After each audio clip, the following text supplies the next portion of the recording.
Chers investisseurs, j'espère que vous allez bien, que vous êtes donc en forme, que vous avez passé une très très belle semaine et que vous profitez de votre week-end. Bah, il y a de quoi, hein. Regardez-moi ça, on est sur des hauts de marché, on a cassé nos résistances qui nous servaient de barrage. On arrive tout progressivement sur la prochaine, celle des 40 000 pour ce qui est du Bitcoin face au dollar. On se rapproche petit à petit de cette fameuse Kijun si on se fie à Ishimoku. La fameuse Kijun est importante en soi un objectif de la semaine et c'est tout à fait réalisable vu comment la dynamique est partie sur ce fameux Bitcoin. Effectivement, ça sent bon. Alors là, on voit même en détail sur l'unité de temps journalière, les dynamiques qui se profilent. Oui, on a assisté à un très beau pullback, un très très beau pullback depuis ces derniers jours. Et là, on voit, on est dans notre quatrième journée haussière depuis qu'on a connu cette fameuse correction, cette zone donc qui était tout simplement une zone de respiration. On avait donc une belle tendance haussière, on respire et on repart de plus belle. Donc en soi, ça ressemble à quelque chose d'assez sain, qui devrait durer si on continue de cette manière-là. On est bien établi, comme vous le voyez, on est au-dessus du nuage Ishimoku, au-dessus de la Tenkan et de la Kijun. On l'a donc dit, on a cassé ces fameux supports précisément qu'on aperçoit dans les unités de temps inférieures, unité de temps 4 heures, vous voyez ça très très bien. On avait un support assez important autour des 43 200, C'était des zones qui étaient vachement travaillées par le prix, souvenez-vous, avant qu'on les casse fortement et qu'on se retrouve autour des 38 000 il y a quelques mois et après pour aller bien plus bas. C'était les 43 000 qui nous servaient de zone d'appui très très forte, on se souvient. Et après, juste après ça, il y avait les 45 000, souvenez-vous bien. On a eu pas mal de difficultés à percer ces supports par le passé, mais actuellement qui nous servent donc de résistance. C'est les prochains barrages, ceux sur lesquels il va falloir faire très attention. Donc on a un objectif haussier autour des 45 000. Si déjà on passe les 44 000, ça serait top. Comme vous voyez, on s'en est rapproché un maximum. On les a légèrement touchés et hop, ça a été rejeté immédiatement. Donc c'est en soi l'objectif de la journée, les 45 000. Donc ça sous-entendrait, on l'a spécifié, une cassure progressive des 44 000 en question. Et là on voit très bien, pour ce qui est même de l'unité de temps 4 heures, on s'établit au-dessus de tous les indicateurs, que ce soit Ishimoku, même si on prend l'ensemble des moyennes mobiles, on est globalement haussier, vraiment haussier, c'est encourageant, et c'est même notable au niveau du prix. Il y a un aspect de la force des acheteurs qui se dégage vraiment depuis ces derniers moments, il faut le dire, et là le prix ne fait que confirmer cela. Donc on approche lentement mais sûrement vers une dynamique de marché assez haussière, à condition que les barrages, les barrages très puissants qui nous attendent, on puisse les casser avec la même force. Donc là c'est tout l'enjeu. Vous voyez même plus précisément à quoi ressemblent les dynamiques qui se dessinent. La tendance haussière est clairement respectée. On voit les sommets sont de plus en plus hauts, on voit c'est assez sain tout de même.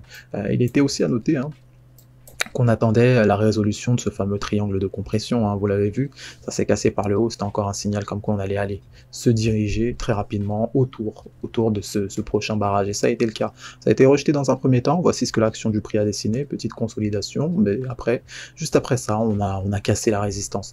Là, comme vous voyez, on sert actuellement de support.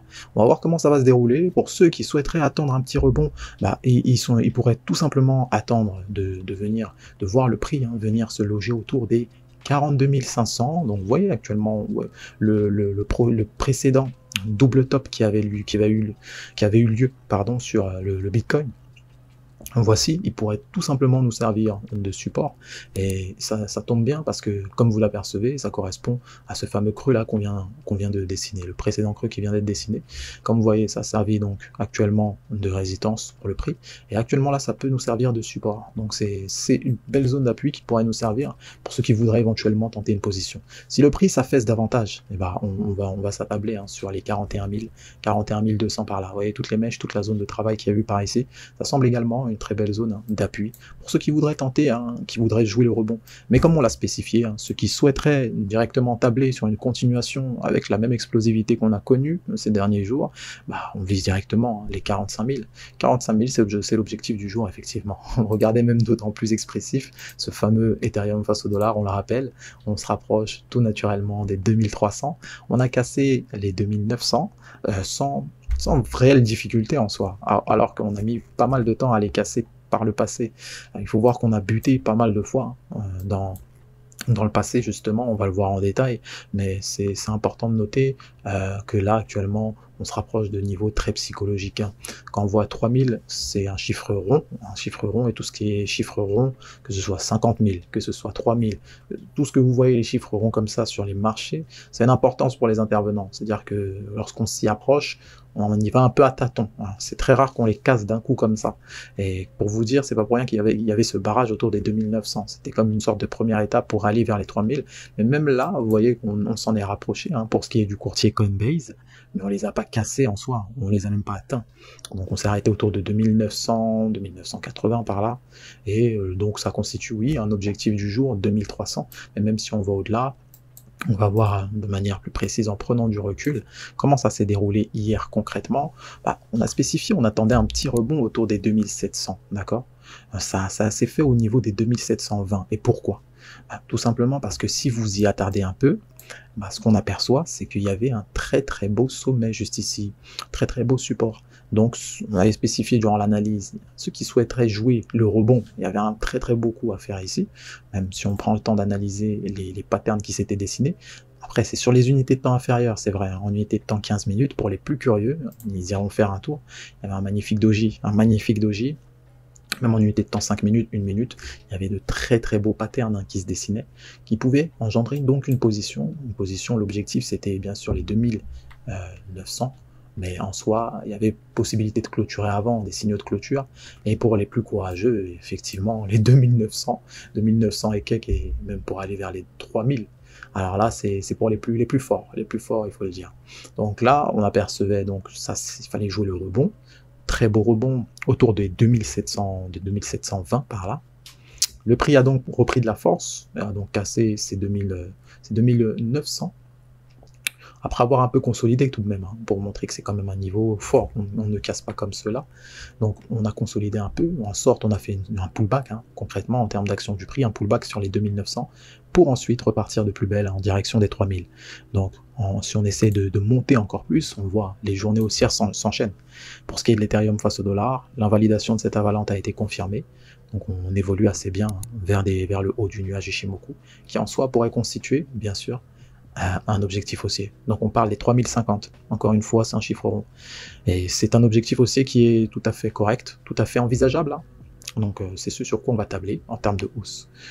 On peut même également s'apercevoir que Lucky June souhaitait l'atteindre en unité de temps weekly. On est en pleine cassure de celle-ci, si c'est pas beau ça. Il faut le dire que c'est même majestueux, hein, de la part de l'Ethereum de nous offrir cela. Si on pouvait clôturer donc au-dessus des 3000, alors là c'est jackpot, hein, jackpot pour Ethereum. C'est une semaine parfaite pour cet actif qui, ma foi, a respecté ses fondamentaux et qui continue cette dynamique haussière avec brio. On peut également prendre le temps d'aller un peu plus loin en définissant des targets un peu plus précises, toujours avec Ishimoku. Donc là, qu'est-ce qu'on cherche? Vous devez vous dire, quand vous voulez utiliser Fibonacci, vous devez vous dire qu'est-ce que vous recherchez. Vous recherchez les résistances les plus importantes qu'on va atteindre prochainement. Donc, on va donc de haut en bas, en cherchant donc les résistances les plus importantes. Ce qu'on peut apercevoir, c'est qu'on a un niveau très très intéressant autour de... Alors, si on retire Ishimoku, on essaie de voir, ça apparaît autour des... voilà, 3050, sans grand hasard. On l'a défini par les unités de temps inférieures. Donc les 3050, visiblement, ils seront importants autour de ces zones-là. On a très naturellement un objectif qui s'est dessiné, hein, qui se dessine, un objectif haussier. Si on devait donc respirer, consolider, on sait qu'on a les 2700, vraiment par extension, hein. C'est pas pour rien que ça correspond à, vous voyez, la clôture et l'ouverture des semaines par le passé. Vous voyez donc assez bien sur Ethereum, on a vraiment des objectifs assez clairs, hein, actifs très très clairs, surtout qui a bien respecté, ma foi, toutes ces configurations de marché. Bon, c'est intéressant, hein, pour le Bitcoin, pour l'Ethereum, effectivement, que ça sent bon, ça sent très bon. Bon, la prudence est quand même également à ne pas négliger. On est en week-end, on n'aimerait pas se faire surprendre. Ceci dit, on voit que là, il y a tout pour gérer son portefeuille au mieux. Allez, ceci étant dit, vous le savez, on vous souhaite toujours de merveilleux trades.